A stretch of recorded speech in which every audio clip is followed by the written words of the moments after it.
আসসালামু আলাইকুম বন্ধুরা, চা হওয়ার আগেই বানিয়ে ফেলুন খাস্তা মুচমুচে মজাদার এই বিস্কুটটি।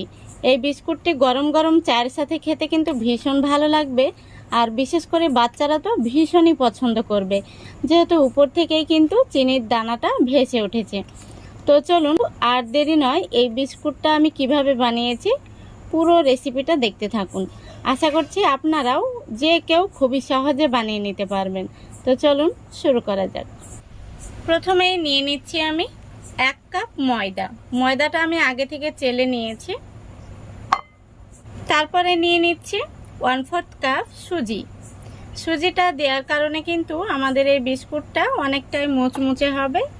এবারে দিয়ে দিচ্ছি 2 চামচ চালের গুঁড়ো। এবার দিয়ে দিচ্ছি 2 চামচ সাদা তিল, আর দিয়ে দিচ্ছি 1/2 চা চামচ কালো জিরা।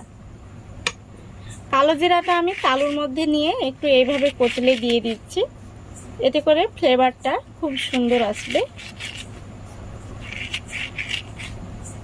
যে কোনো বিস্কিটের মধ্যে কালো জিরাটা দিলে কিন্তু স্মেলটা দারুণ আসে। দিয়ে দিচ্ছি স্বাদ মতো লবণ, আর দিয়ে দিচ্ছি মিষ্টির জন্য এখানে 4 টেবিল চামচ চিনি। এখানে আমি গোটা চিনি ব্যবহার করলাম, এতে করে বিস্কুটগুলো খাস্তা হবে। এখন আমি সবগুলো উপকরণ একটি চামচ দিয়ে খুব ভালো করে মিশিয়ে নিচ্ছি। শুকনো উপকরণগুলো আমি খুব ভালো করে মিশিয়ে নিয়েছি। এখন আমি এইভাবে মাঝখানটায় একটু ফাঁকা করে নিচ্ছি। এবার এই মাঝখানটায় দিয়ে দিচ্ছি 2 চামচ সাদা তেল। এখন আমি খুব ভালো করে হাত দিয়ে তেলটাকে ময়দার সাথে মেখে নেব। দেখুন খুব ভালো করে আমি তেলটাকে ময়দার সাথে মেখে নিয়েছি। এখন আমি এখানে তরল দুধ নিয়েছি। এই দুধটা অল্প অল্প করে দিয়ে আমি সুন্দর করে একটি ডো মেখে নেব। ডোটা কিন্তু খুব একটা নরম করা যাবে না, একটু টাইট করে মেখে নিতে হবে। দেখুন বন্ধুরা, ডোটাকে আমি মেখে নিয়েছি। এখন আমি রেস্টে রেখে দেব 5 মিনিটের জন্য। এদিকে দেখুন 5 মিনিট হয়ে গেছে। এখন আমি এখানে একটি রুটি বেলা পিড়ে নিয়ে নিচ্ছি। এবার উপর থেকে কিছুটা ময়দা ছড়িয়ে দিচ্ছি। তারপরে ডোটাকে আমি নিয়ে নিচ্ছি। ডোটাকে আমি এইভাবে একটু রোল করে নিচ্ছি।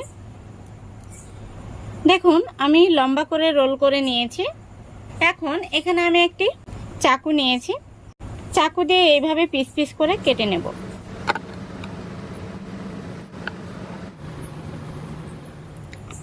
দেখুন সবগুলো পিস পিস করে কেটে নিয়েছি। এখন আমি এগুলোকে ভেজে নেব।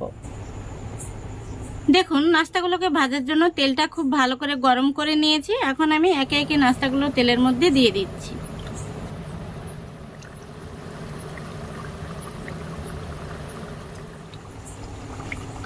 দেখুন নাস্তাগুলো আমি কড়াইতে দিয়ে দিয়েছি। এখন আমি কড়াইয়ের হাতনটা ধরে একটু এইভাবে ঝাঁকিয়ে দেব।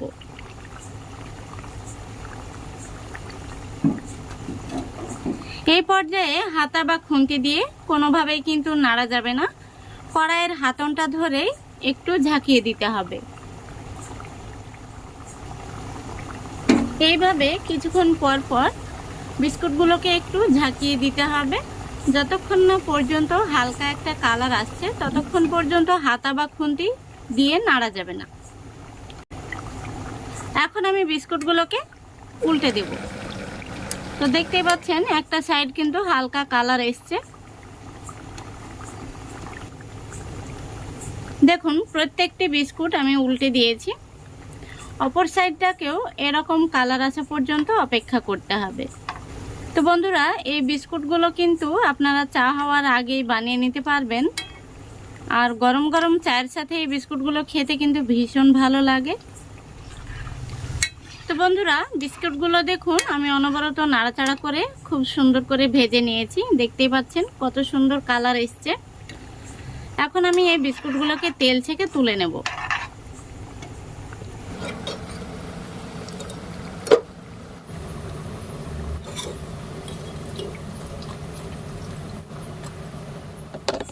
দেখুন বন্ধুরা, সবগুলো বিস্কুট আমি ভেজে নিয়েছি আর বিস্কুটগুলো দেখতে কত সুন্দর হয়েছে, দারুণ হয়েছে। এই বিস্কুটগুলো বিশেষ করে বাচ্চারা কিন্তু ভীষণ পছন্দ করবে, যেহেতু চিনিগুলো উপর থেকে ভেসে ভেসে আছে। এই দেখুন, আর বিস্কুটগুলোর কালারটা দেখুন কত সুন্দর হয়েছে। তো আমি একটা বিস্কুট আপনাদের দেখিয়ে দিচ্ছি কতটা খাস্তা মুচমুচে তৈরি হয়েছে। আশা করি শুনতে পাচ্ছেন বিস্কুটের শব্দটা দেখুন। তো আমি একটি বিস্কুট আপনাদের ভেঙে দেখিয়ে দিচ্ছি। এই দেখুন ভেতর থেকে কতটা খাস্তা তৈরি হয়েছে। তো বন্ধুরা, এই বিস্কুটগুলো কিন্তু আপনারা চা বসিয়ে দিয়ে চা হওয়ার আগেই কিন্তু বানিয়ে নিতে পারবেন। খুবই অল্প সময়ের মধ্যে বানিয়ে নেওয়া যায়, আর এইভাবে বাড়িতে বানালে দোকান থেকে কিন্তু আর কিনে খেতে হবে না। বাড়িতে অতিথি আসলে ঝটপট কিন্তু আপনারা এই বিস্কুটগুলোও বানিয়ে দিতে পারবেন। খেতে কিন্তু ভীষণ মজার হয়। আশা করছি আজকের এই রেসিপিটা আপনাদের ভালো লেগেছে। যদি ভালো লেগে থাকে অবশ্যই লাইক, কমেন্ট, শেয়ার করে দেবেন এবং চ্যানেলটিকে সাবস্ক্রাইব করে আমার পাশে থাকবেন। আজকের মতো এখানেই বিদায় নিচ্ছি।